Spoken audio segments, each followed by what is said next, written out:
ई साड़ी गिफ्ट मिलल बा। हेलो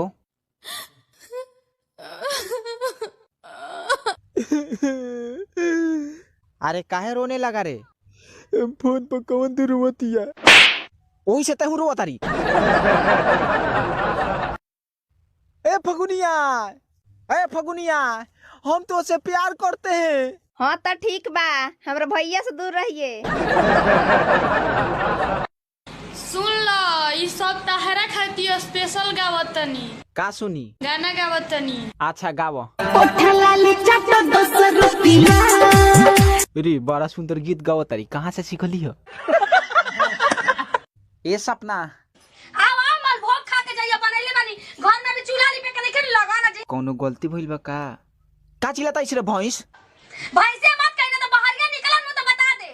आज खाल खींच लेती, बाकी खाली छोड़ा तानी के बोल बम जाए के बा।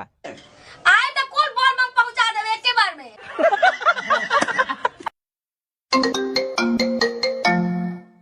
छोड़ी के तू चले गइल पिया हो हम के बाहरवा। चल रहत भमे तो कहियो गीत ना गइली हो। हम मन करे मर जाई पिया हो खाई के जहरवा। अच्छा ठीक बा, तनी एक बार मर के दिखाओ तो।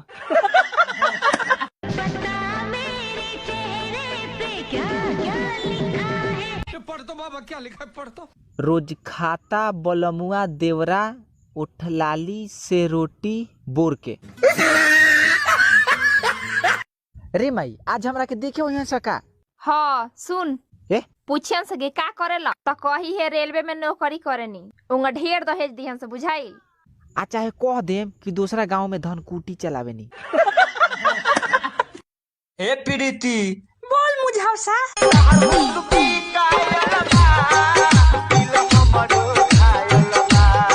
चल ना हमरे घरे, भाई से मलहम पट्टी करवा देव तनी। प्रभु आप तो बोलते हैं कि मेरा आशीर्वाद तुम्हारे साथ है, तो फिर मुझे इतना दुख क्यों होता है? मूर्ख बालक, सुबह सुबह मेरा पिक तुम्हारे व्हाट्सएप पर गया था और तुमने 11 लोगों को फॉरवर्ड नहीं किया, इसलिए। रे क्या सोच रहा है रे? सोच रहे हैं कि बीबी हो तो परोसन जैसी अपने पति का ख्याल तो रखती है, साथ में पूरा मोहल्ला का भी।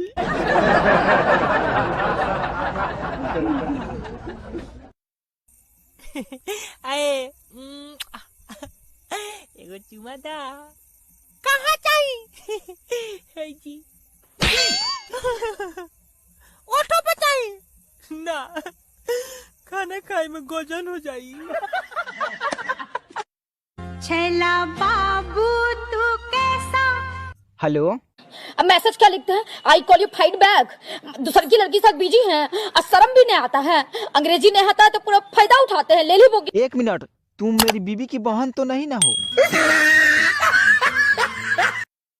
हेलो दोस्तों, ऐसा लगता है कि लड़कियों का उम्र फिक्स है। 18 साल की थी, 18 साल की है और 18 साल की रहेगी। अच्छा कितना तू स्मार्ट लागेला, भगवान तारा के एक पीस बनौले बाड़ा। तोहरा जैसन तो दुनिया में आज भी हम लइके नहीं खी देखे। छोड़ा ना। अब इतना लंबा लंबा तो छोड़ता नहीं, अब कितना छोड़ी? सुअर मुंहा कहीं का। का रात हम एगो सपना देखले रहनी। अच्छा आउ यार सपना का देख रहनी का?